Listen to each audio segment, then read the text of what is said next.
The history of an entire decade can often be overwhelming at first glance. Many events may transpire simply in a single month, within a single year, let alone 120 months over 10 years. Attempting to cover every singular event from minor to major over the course of a decade would be both confusing and overly complicated without a solid foundation to reference back to. Hey there, viewers. Chris Vapor here. I spent quite a bit of time pondering how to approach this topic without becoming overwhelmed, and without having to create hundreds of videos to cover every event. What I've come up with is this: a 20-part series where I will sparingly touch on the complete major history of the 1980s, spending one video a month covering 6 months of each year of the decade, and giving a brief overview of each event. These videos will become the foundation for future videos covering the historic events more completely. I won't be covering every event mentioned in this series, but a great many will be included. For this series, I will be using Wikipedia for the timeline, as well as the brief overviews of the events. Further information will come in future videos.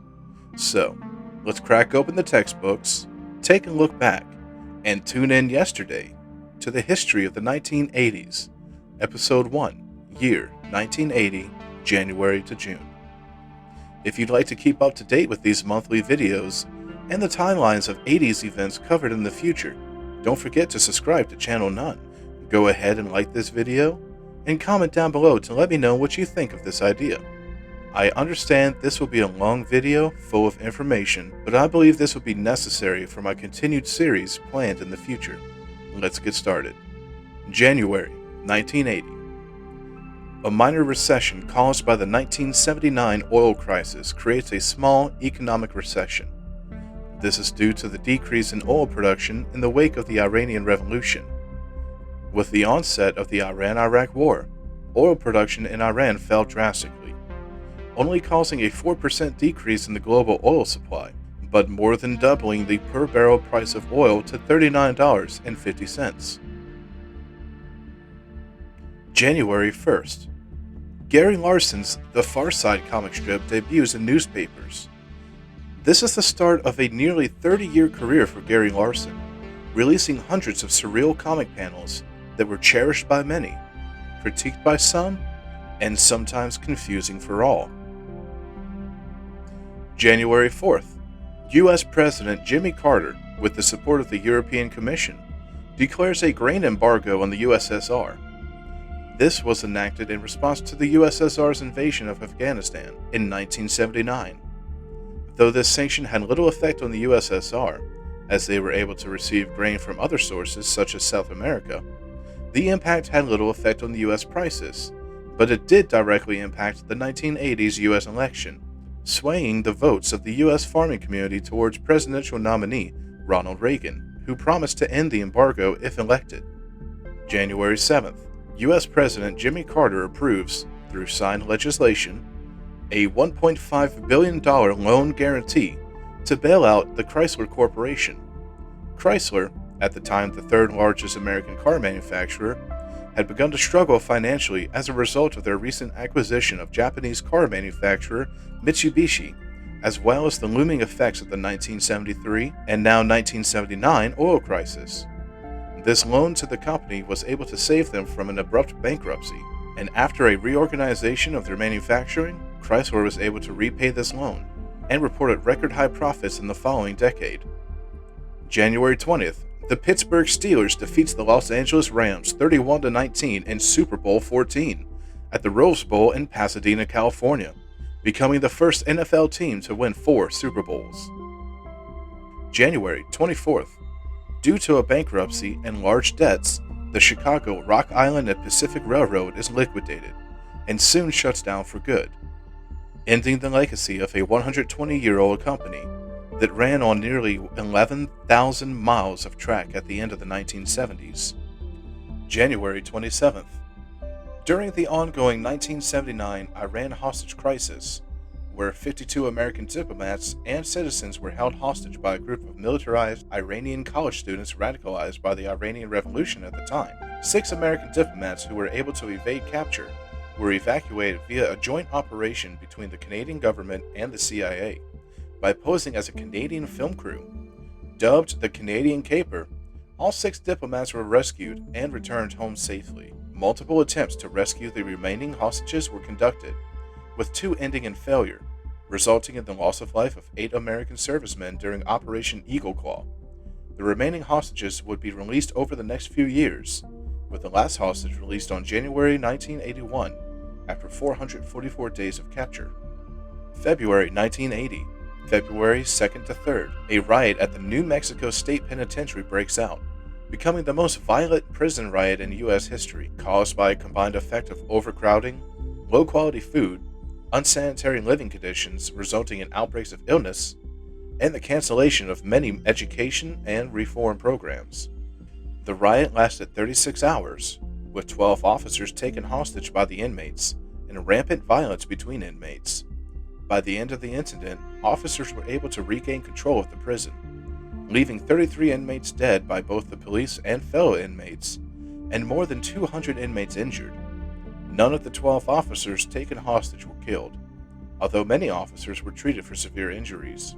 February 2nd, a sting operation begun by the FBI, dubbed Abscam, results in the arrest and conviction of 7 U.S. Congress members, among others.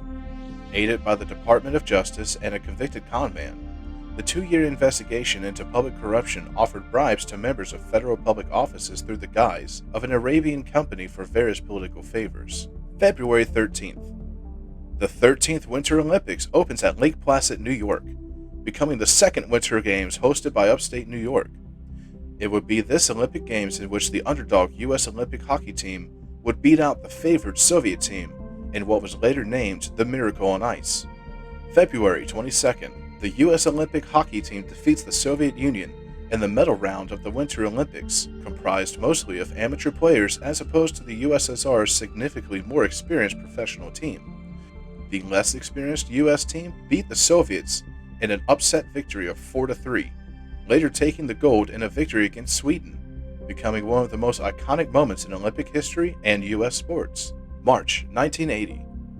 March 1st, NASA's Voyager 1 space probe, launched in the fall of 1977, confirms the existence of Saturn's 5th moon, Janus, confirming the theory of astronomers Stephen M. Larson and John W. Fountain, who had surmised that the 1966 photographs of an unidentified object in Saturn's orbit, taken by French astronomer Audouin Dollfus without realizing it, was in fact a separate moon in a similar orbital pattern as another object, later discovered to be Saturn's 6th moon, Epimetheus. March 5th. Channel Islands National Park off the coast of California is opened, consisting of 5 to 8 Channel Islands, including Santa Cruz Island. March 21st. Mafioso Angelo Bruno is assassinated in Philadelphia by conspiring factions within the Philadelphia crime family, posthumously known as the Gentle Don for his preference to diplomatic approaches as opposed to violence, leading to a 4-year-long mob war in Philadelphia, claiming over 20 lives in the wake of Bruno's assassination. The assassin, Antonio Caponegro, was reportedly ordered to be killed for the unsanctioned murder by the family. Also on March 21st, President Jimmy Carter announces a nationwide boycott of the 1980 Summer Olympics, hosted by the USSR in Moscow, the first games to be held in a communist country, and the first Eastern European Games, opening to the smallest number of represented nations, with 66 countries boycotting the Games entirely due to the Soviet-Afghan War, the United States included. March 22nd. The Georgia Guidestones, a granite monument of 4 vertical granite slabs, is erected in Elbert County, Georgia. Assumed to be a guideline for future societies amid an apocalyptic event, the stones are inscribed in a total of 12 languages, 8 modern and 4 ancient.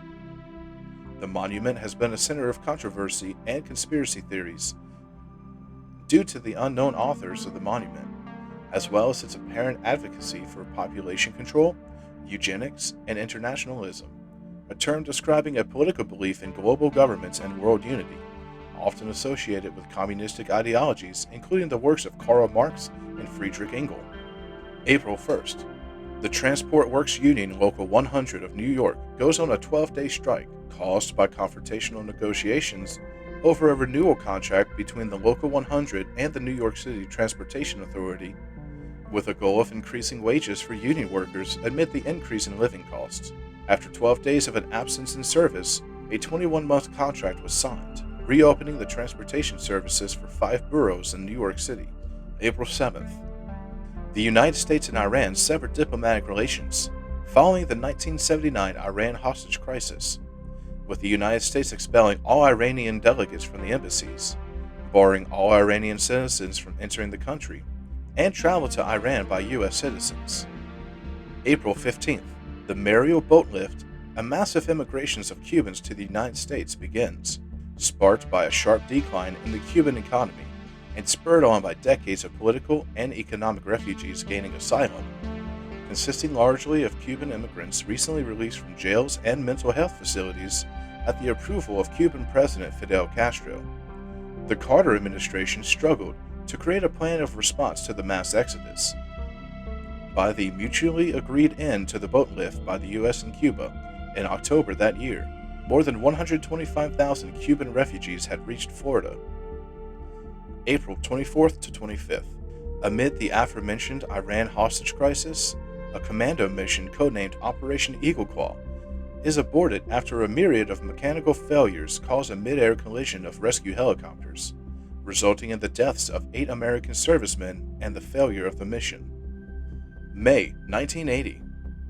May 3rd, a 13-year-old girl, Kari Leitner, is killed in a drunk driving accident, prompting her mother, Candy Leitner, to form Mothers Against Drunk Driving, or MAD, a nonprofit organization with the goal of ending drunk driving through the use of demanding strict impaired driving policies, as well as offering support services to victims of drunk driving.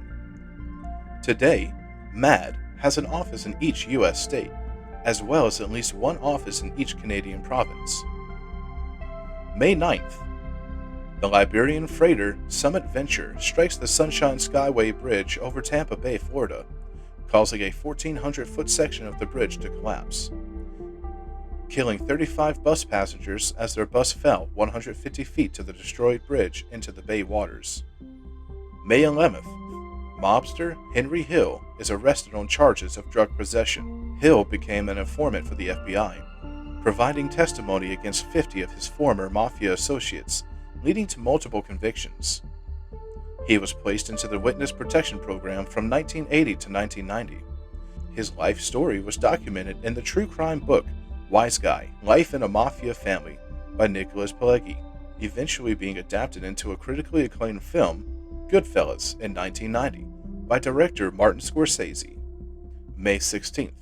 The Department of Education begins operations in the U.S. after President Jimmy Carter signed the Department of Education Organization Act into law in 1979, creating both the Department of Education and the Department of Health and Human Services. During his campaign as presidential nominee for the Republican Party, Ronald Reagan called for the total elimination of the Department of Education and severely reducing the bilingual education system. During his presidency, Reagan significantly reduced the department's budgets. May 17th. 4 officers charged with the murder of Arthur McDuffie, a black insurance executive and U.S. Marine, were acquitted by a Miami, Florida jury. This sparked 3 days of race riots in the majority black neighborhoods of Overton and Liberty City in Miami. After the acquittal, the Federal Department of Justice held trials in San Antonio, Texas, for the 4 officers on charges of civil rights violations. None of the officers were convicted. McDuffie's family was awarded a $1.1 million settlement after dropping a $25 million civil lawsuit against Dade County, Florida. May 18th. Mount St. Helens erupts in Washington state, killing 57 and causing $3 billion in damages. May 21st. Star Wars: The Empire Strikes Back hits theaters, earning $4.9 million during its first opening weekend. May 22nd. The arcade game Pac-Man makes its debut in Japan, releasing in North America in October of the same year, selling more than 100,000 units and grossing over $1 billion in revenue of quarters. May 23rd. The Shining, a Stanley Kubrick film based on the 1977 Stephen King novel of the same name, is released to theaters. Releasing on the same week as The Empire Strikes Back, and at first only premiering on 10 screens nationwide, The Shining earned around $622,000 in its opening weekend. May 29th.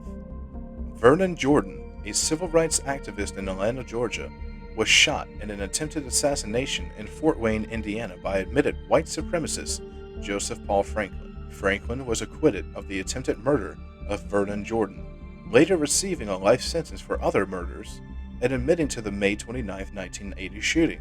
The case would become the first major news story for the newly launched CNN in the following month. June 1980. The 1980 recession comes to an end after oil production and prices stabilize over the following months of 1980. June 1st. The cable news network, CNN, is officially launched. June 9th. Comedian Richard Pryor is badly burned in his Los Angeles home after attempting to smoke cocaine. LA police report that Pryor was burned by an explosion caused by freebasing cocaine. Pryor was treated for multiple second and third degree burns, recovering for 6 weeks at Sherman Oaks Hospital.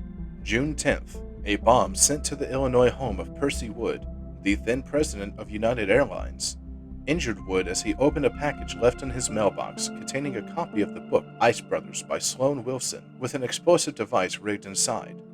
This was the fourth bomb attributed to the then unknown mass bomber, Unabomber. June 27th. President Carter signs Proclamation 4771 in response to the Soviet Union's invasion of Afghanistan earlier that year. This proclamation retroactively re-established the military draft, requiring all 18 to 26-year-old American male citizens to register for the SSS. This concludes this month's History of the 80s video. Next month will be part 2 of the year 1980, from July to December. Once again, I apologize for the long drawn-out video, but I do hope you learned something today. I know I certainly did. Comment down below and tell me which part you found particularly interesting. If this video series interests you, be sure to like and subscribe to Channel None, and hit that bell notification so you won't miss a single totally radical video. And if this isn't your kind of thing, don't worry, because next week we'll be back to our regular deep dive into 80s American culture, starting with the Transformers franchise. Now, sit down, roll out, and tune in yesterday. I'm Chris Vapor, and I'll see you next time on Channel None.